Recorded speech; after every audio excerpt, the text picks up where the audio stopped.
नमस्कार दोस्तों, ocean network में आपका स्वागत है। मैं हूं ओमकार चौधरी। भाऊ, नमस्कार। बहुत अभिनंदन, बहुत स्वागत। नमस्कार। नमस्कार।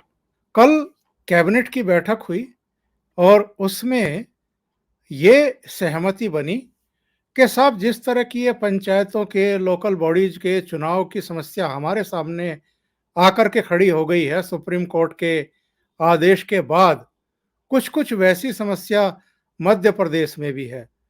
तो वहां के जो मुख्यमंत्री हैं शिवराज चौहान, उनसे जरा परामर्श किया जाए कि क्या रास्ता निकाला जाए।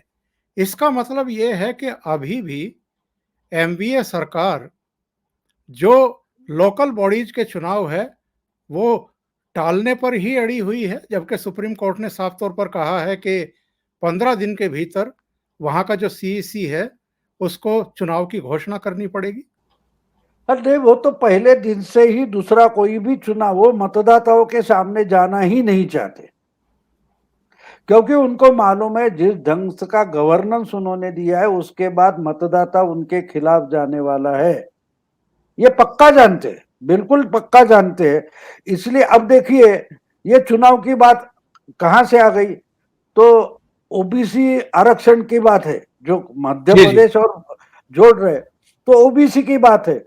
तो ओबीसी की बात जो थी वो आप कभी 2 साल पहले आपको अगर सुप्रीम कोर्ट ने बोल दिया था कि भाई हमको आप इंपीरियल डेटा इकट्ठा करके दे दो, तो 2 साल से ये पीछे पड़े सेंट्रल गवर्नमेंट को हमें वो ओबीसी का इंपीरियल डेटा देना चाहिए, आपने कलेक्ट किया है। सेंट्रल गवर्नमेंट बोल रही है हमने जो किया है वो आज इररिलेवेंट है, बिल्कुल 2 साल से बोल रही है।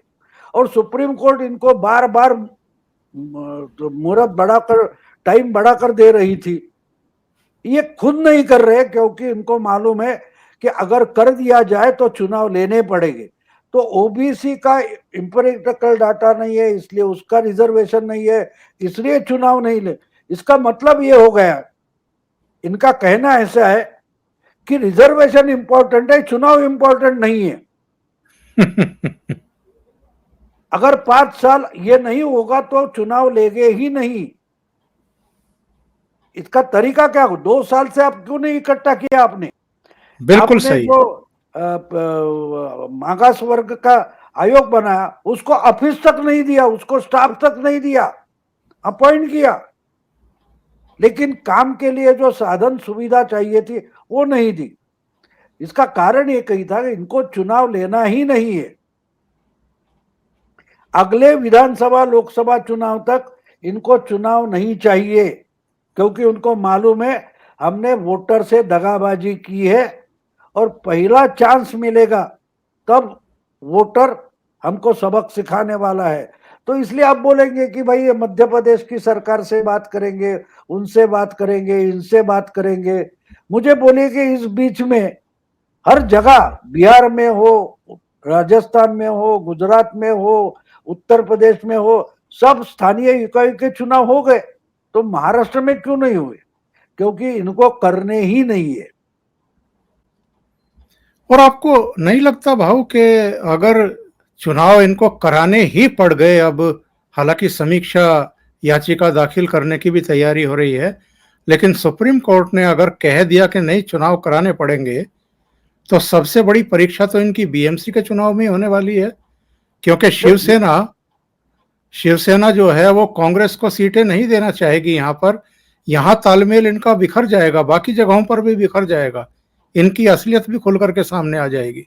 नहीं, वो तो खुद शरद पवार ने बता ही दिया है ना कि एनसीपी में 2 मत प्रवाह है। एक बोलता है कि आघाड़ी बनाकर लड़ेंगे, अलायंस बनाकर, दूसरा बोलता है नहीं अपनी ताकत पर बलबूते पर लड़ेंगे। ये तो शुरू हो जी गया जी। और वो होने भी वाला है। क्योंकि एक बात इसमें इसमें आपको कुछ बातें समझनी चाहिए। देखिए बीजेपी तो अकेली लड़ने वाली है। ये 3 पार्टियां ऐसी है कि इनको, 2 तो पार्टियां हमेशा, वैसे तो कांग्रेस और एनसीपी साथ रही है, अलग तीसरा हिस्सेदार आ गया। तो अब देखिए, एक पार्टी का एक पार्षद होता है, कारपोरेटर होता है, तो उसी वार्ड में उसी पार्टी का दूसरा और तीसरा 2 या 3 कम से कम और लोग रहते जो इच्छुक रहते कि मुझे भी लड़ना है अगला चुनाव, तैयारी करता है, सही। 10, 15, 25 लाख रुपए खर्चा भी करता है। अब कांग्रेस और एनसीपी में अगर 3-3 लोग पहले से, मतलब 6 है, उसमें शिवसेना के और 3 आ गए, तो 9 से 10 एक-एक वार्ड के लिए, और बीजेपी के लिए तो आसान है। बीजेपी को सब सही। वार्ड खुले हैं और उनको सिर्फ 3 या 2 में से एक किसी को टिकट देना है। इनकी हालत ऐसी है कि इकट्ठा लड़ना है, तो एक वार्ड के लिए 10-10 इच्छुक है, ये इनकी समस्या है, और इसलिए चुनाव टालते जाओ, ये हुआ है।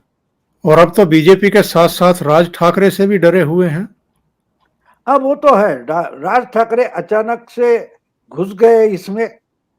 अब एक बात और होती है, आप टालते रहो तो समस्याएं बढ़ती है।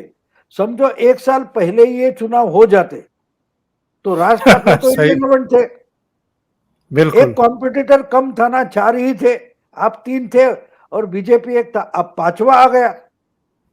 और जब सही। हम लोग बोल रहे हैं, उसी वक्त हमारे कोल्हापुर के शिवाजी महाराज के जो वंशज है, युवराज संभाजी राजे, उन्होंने अपनी पार्टी का घोषणा कर दिया अभी आज।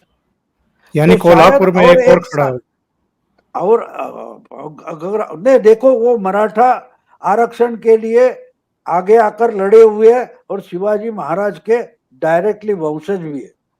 जी जी जी अब जी। एक बात समझ लीजिए कि और 1 साल टालते हो तो राज ठाकरे तो 5वां था, इस शिवाजी महाराज के जो वंशज स्वराज पार्टी वगैरह कुछ लेकर आ रहे, वो तो 6ठा कॉम्पिटिटर हो गया, और तो टालते जाओ, कोई बात नहीं।